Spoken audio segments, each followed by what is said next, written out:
Bonjour et bienvenue pour un nouvel unboxing qui ne sera pas gohanesque cette fois-ci, car comme j'avais dit dans la précédente vidéo, eh bien pas de Gohan cette année, enfin c'est fini les Gohan cette année apparemment, mais j'ai quelque chose d'aussi bien, oui quelque chose d'aussi bien que Gohan, c'est incroyable, mais ça arrive, et regardez-moi ça,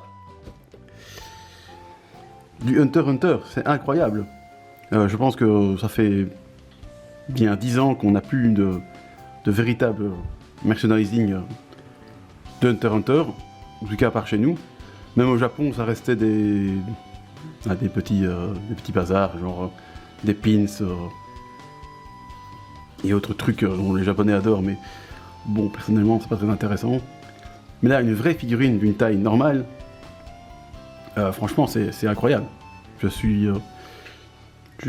va peut-être se sentir, mais je suis vraiment impatient de la déballer parce que ça fait tellement longtemps que j'attends une figurine de Kirua Zoldyck de cette taille-là, en plus, hein, donc une taille véritable, hein, parce qu'il y a peut-être eu des WCF, je crois qu'on a eu une, c'est vraiment une toute petite, que j'ai jamais trouvée, mettant qui était un prix tout à fait scandaleux, donc elle a pu coûter plus cher que celle-là, c'est assez fabuleux quand même. Mais donc voilà, on va donc déballer du Kirua, c'est incroyable. Quand ça a été annoncé il y a quelques temps, je n'y croyais pas, hein, c'est sorti de nulle part. D'un coup, Bandai s'est dit tiens, Hunter x Hunter, ça existe. Si on sortait des figurines de ce manga pas du tout populaire, n'est-ce pas? Ah bon oui, j'espérais peut-être que Togashi reste plus longtemps dans le Wiki Shonen Jump. Malheureusement, il est de nouveau en pause, et je pense qu'il va même... Ça, c'est fini le rythme hebdomadaire, ce qui est pas plus mal pour lui parce qu'il a vraiment beaucoup de problèmes de santé, donc à la limite, c'est mieux pour lui.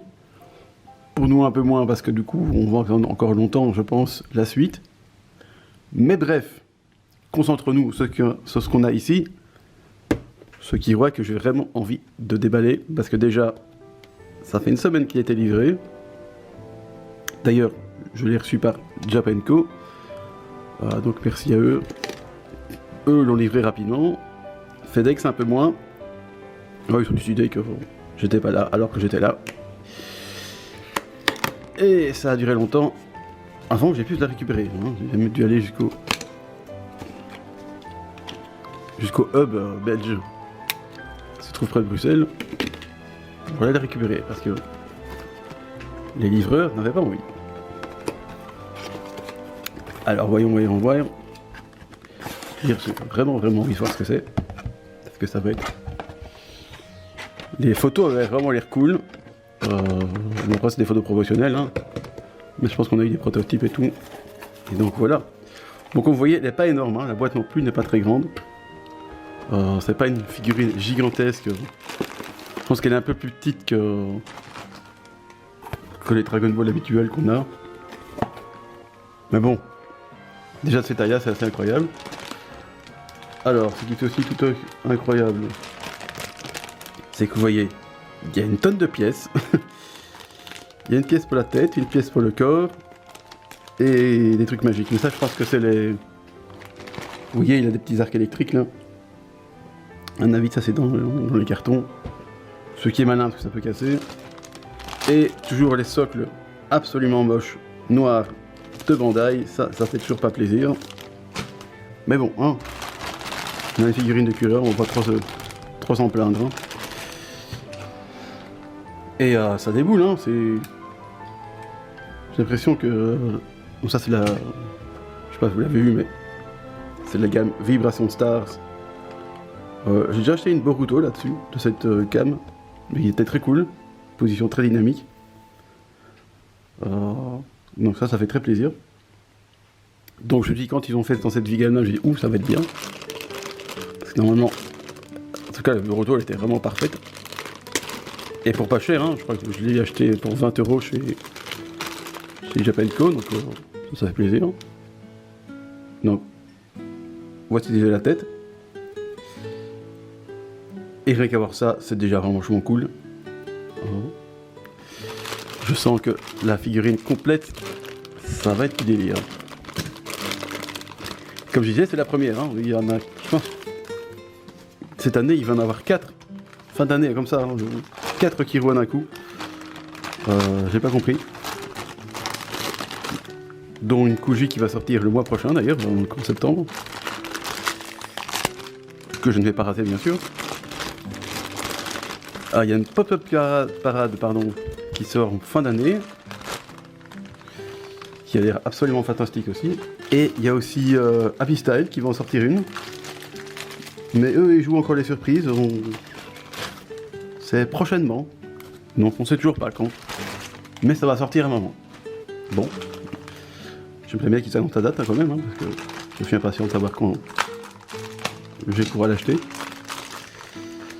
Eux, c'est un peu plus cher que les prices japonais. Je crois que c'est environ de 30 €. Mais bon. Ah, c'est 30 € quoi. Alors qu'ici c'est 20 €, mais avec les frais de port, c'est 40 €.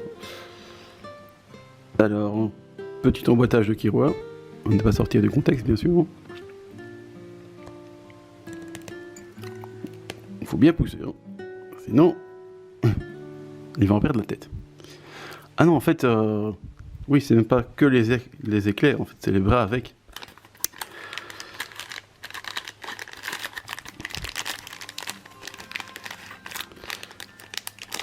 Ah, parce que quand Killua n'a pas de choco robot, eh ben, pas de choco.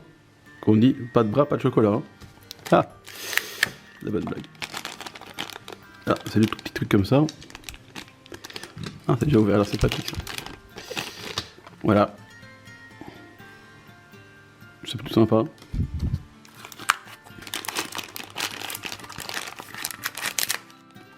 Ça fait beaucoup de pièces pour cette petite. Je pensais pas que ça lui viendrait en autant de pièces.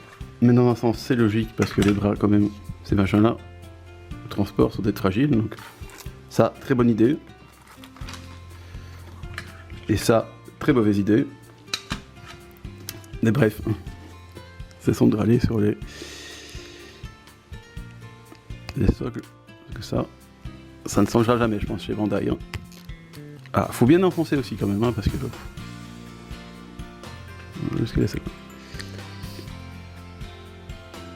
Et faites bien attention de respecter les formes des trucs, comme dans un Tetris, sinon ça rentre pas.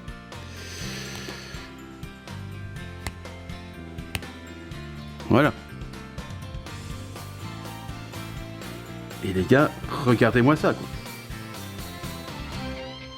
Personnellement, je la trouve fantastique, franchement, c'est incroyable.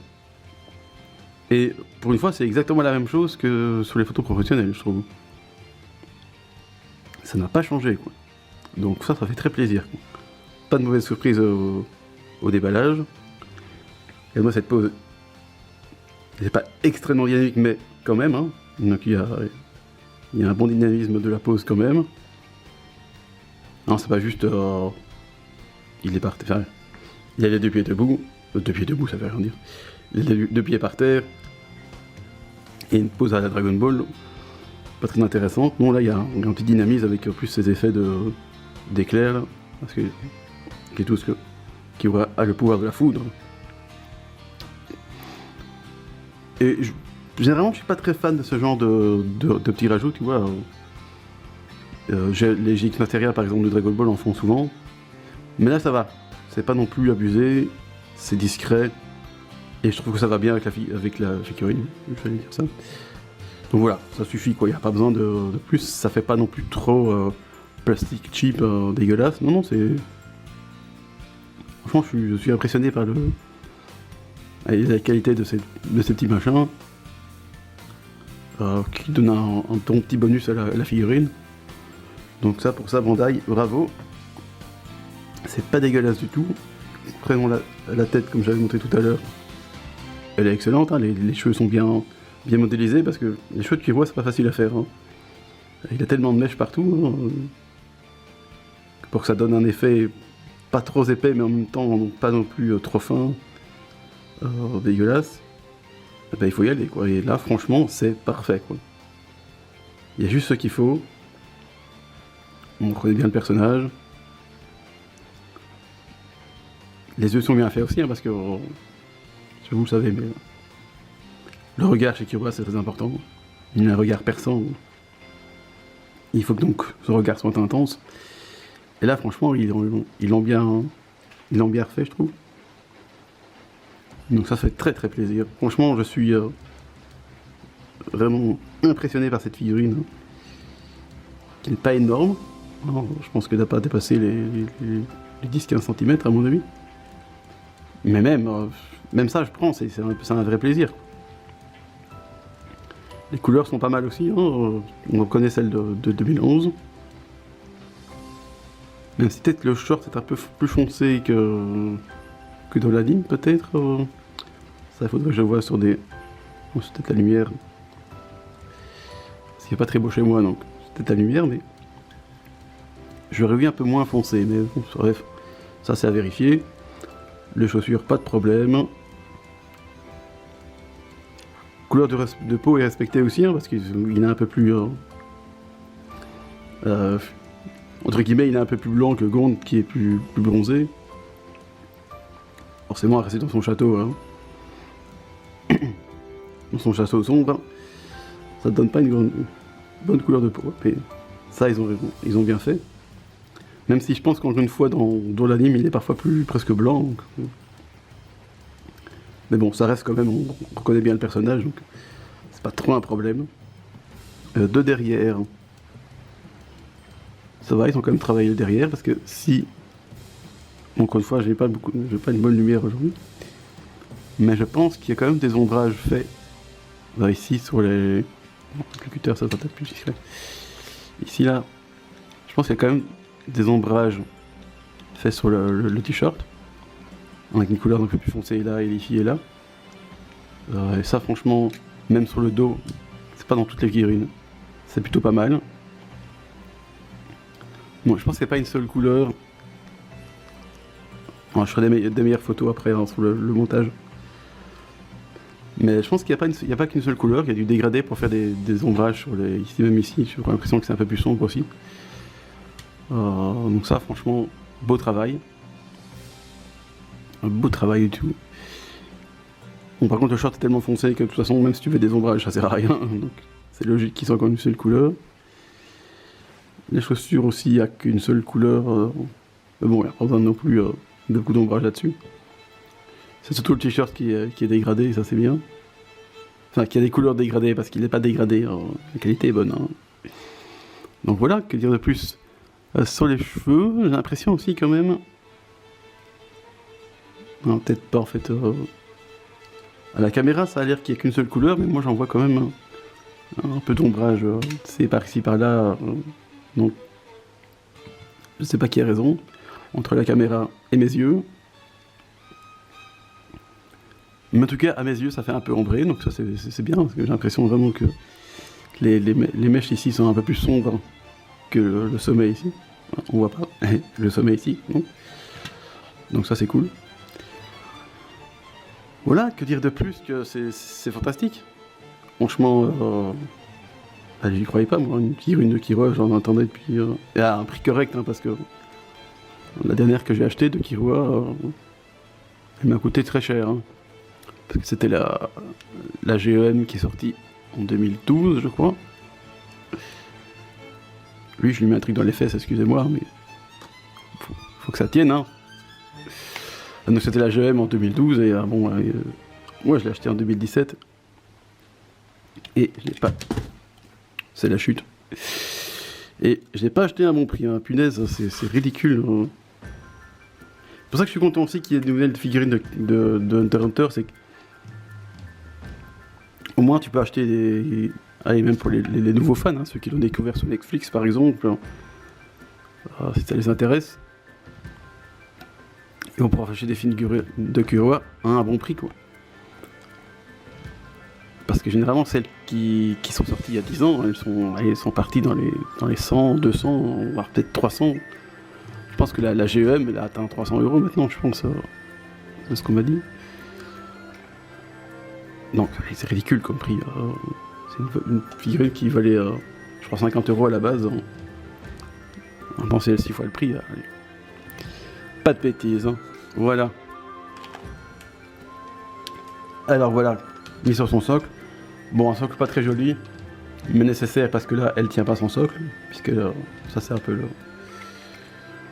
le revers de la médaille de ce genre de pose dynamique, c'est que bon, il a besoin d'un socle. Ou alors tu arrives à le faire léviter, ça serait magique.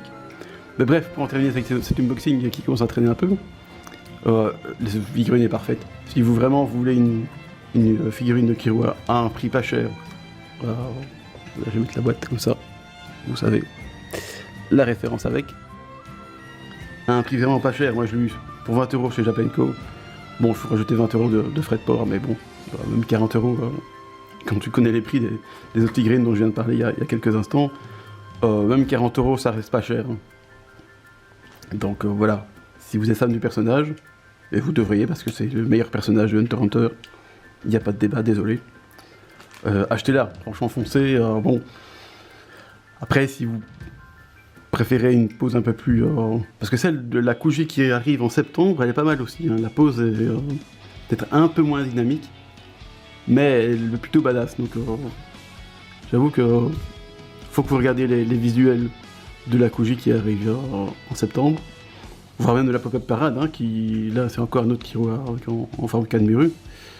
Donc ça dépend un peu de ce que vous préférez. Mais franchement, il y a du choix qui arrive. Hein, donc voilà, ça fait plaisir. Donc je vais m'arrêter là, sinon je vais encore parler pendant une demi-heure, tellement c'est génial. Donc vive Killua. Et le prochain unboxing, ce sera du Killua aussi. Parce que comme je dis, il n'y a pas de Gohan. En tout cas pas de Gohan qui m'intéresse. Avant, je sais pas quand, parce que pour l'instant on était jusqu'en janvier, il n'y a toujours rien qui m'intéresse, donc on verra bien. Donc cette fin d'année sera très Killua et pas de Gohan, mais bon, c'est trop cool aussi. Allez, sur ce, je vous dis au revoir et à la prochaine.